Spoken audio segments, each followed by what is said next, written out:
Daniel 7 is a nightmare for the Muslim, for the Jew who doesn't believe in the Trinity, and for the Jehovah's Witness if you understand it properly. What do I mean?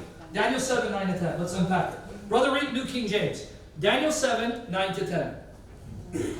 I watched till thrones were put in place, and the Ancient of Days was seated. Okay, now, you confused me. Thrones. I think that's a mistranslation. Now, tell me if I'm wrong. Your text should have said, I watched as a throne was set in place. No. A throne. Thrones. No, it said thrones. What, thrones is plural, right? Yeah. It's more than one, correct? Yeah. So wait, I saw thrones, more than one set in place, and the Ancient of Days took his seat. All right, continue. His garment was white as snow, and the hair on his head was like pure wool. So this Ancient of Days is appearing visibly, right? And you've heard this over and over again. Some of you, I'm preaching to the choir. But it's good to hear things repetitively until it becomes second nature by the grace of God. Pay attention. Daniel is seeing the Ancient of Days visibly. He's even describing his hair. White woolen hair and a white robe. So it's appearing visibly, whoever this Ancient of Days is. Now finish it.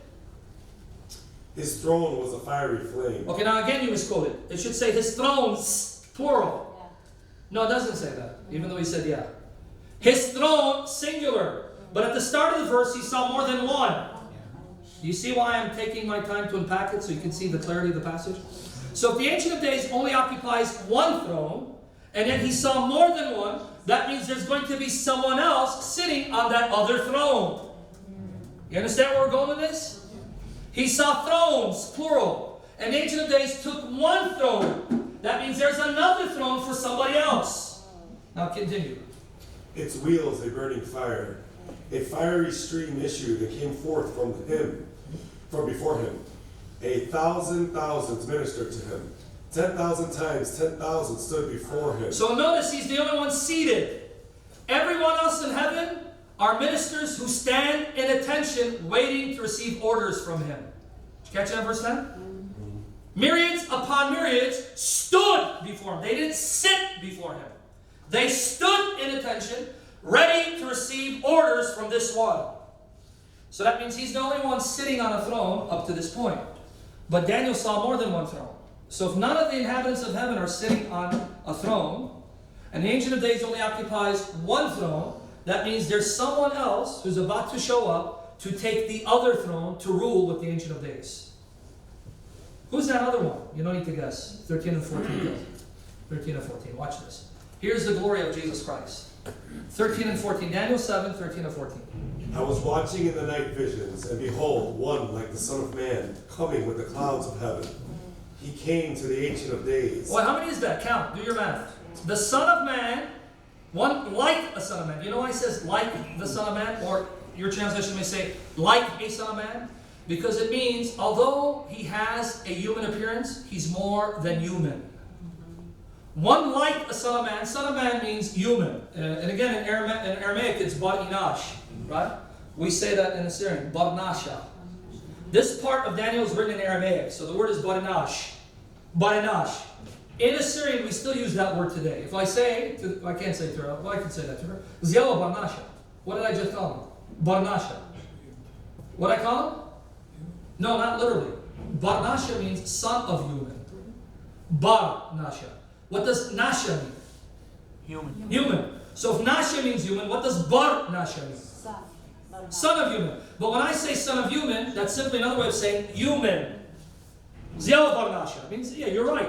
Literally it's son of human, but when you call someone a son of human, you mean he's human. So here Daniel's telling you, I saw a figure that looked human. Not because he's not human, he's much more than human. But when I saw him, he had the appearance of a human being. That's how he looked to me. He looked like a human being. And this human being was riding the clouds. And he rode the clouds to who? The Ancient of Days. Now you know from the New Testament who the Son of Man is, right? Does anyone know who the Son of Man who rides the clouds is from the New Testament? Let me remind you. Let me refresh your memories. When the high priest asked Jesus, don't turn there. Just stay in Daniel. I'll give you the reference. Mark 14, right? Mark 14, 61 to 62. Mark 14, 61 to 62. When the high priest told Jesus, I adjure you by the living God. Are you the Christ, the Son of the Blessed? Now remember what Daniel said? I saw one who looked like a son of man, riding, coming on the clouds of heaven, right? Approaching the Ancient of Days. When the high priest asked Jesus that, Jesus answers this, I am, and you shall see the Son of Man seated at the right hand of power, coming with the clouds of heaven. See who he claimed to be? I am the one that Daniel saw. I am that Son of Man who rides the clouds. Where is that? Mark 14, 61 to 62. Mark 14, 61 to 62. So who did Jesus claim to be before the high priest? When the high priest said, are you the Christ, the Son of the Blessed? He goes, yes, and even more than that. I am that Son of Man that Daniel saw riding the clouds of heaven. That's who I am. You know why that was a powerful statement against the high priest? Because this figure in Daniel is the king of all creation and the judge of all the earth. By telling the high priest, that's who I am, he's basically threatening him. You think you sit in judgment of me. The day is coming where you will see me on the clouds coming to judge you. Amen. That's who I am. So do what you must right now. Hand me over to be crucified. But you have a meeting with me. Because you will see me coming on the clouds. And when I come, it won't be a happy day for you. That's why he went berserk and said then he ripped his clothes. Do you know why he ripped his clothes? Can I take a minute to unpack that? Yeah. He said, the Son of Man seated at the right hand of power, right? Who did he say that to? He said it to the high priest. If you don't know your Old Testament, you won't see why this was shocking for a Jew to hear. Because remember, they're not seeing God. To them, they're seeing a flesh and blood Jew, right? It's a flesh and blood Jew. And he's from the tribe of Judah, because we know his mother is Mary, and Mary's from David. The only one who can enter the most holy place was the high priest. If you read the Old Testament, if you read Exodus, Leviticus, specifically Leviticus 16, the temple had two sections. It had the holy place for the priests, and there was a curtain that divided the holy place from the most holy place. Behind the curtain was the Ark of the Covenant, the mercy seat.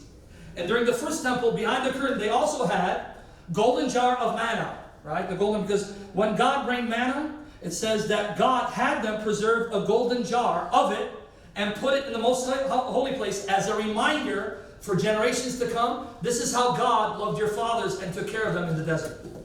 So behind that curtain, I understand where I'm going with this. Behind the curtain, you had the mercy seat, the Ark of the Covenant, the golden jar of manna. You had Aaron's rod that budded because they were challenging his authority. If you go back and read the books of Moses, they say, well, hey, who made Aaron leader over us?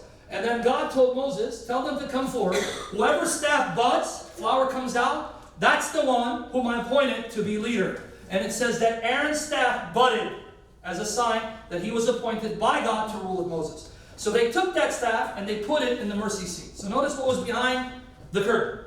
The staff that budded, the golden jar of manna, the tablets that God wrote with his fingers.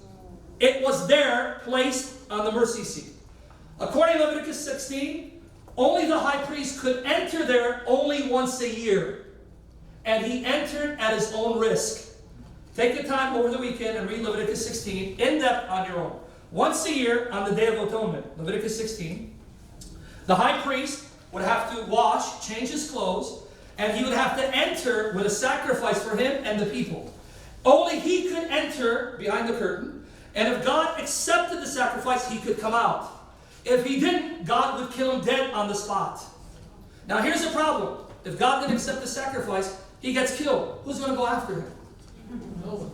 You can't. So Jewish tradition says they tied a rope to his ankle.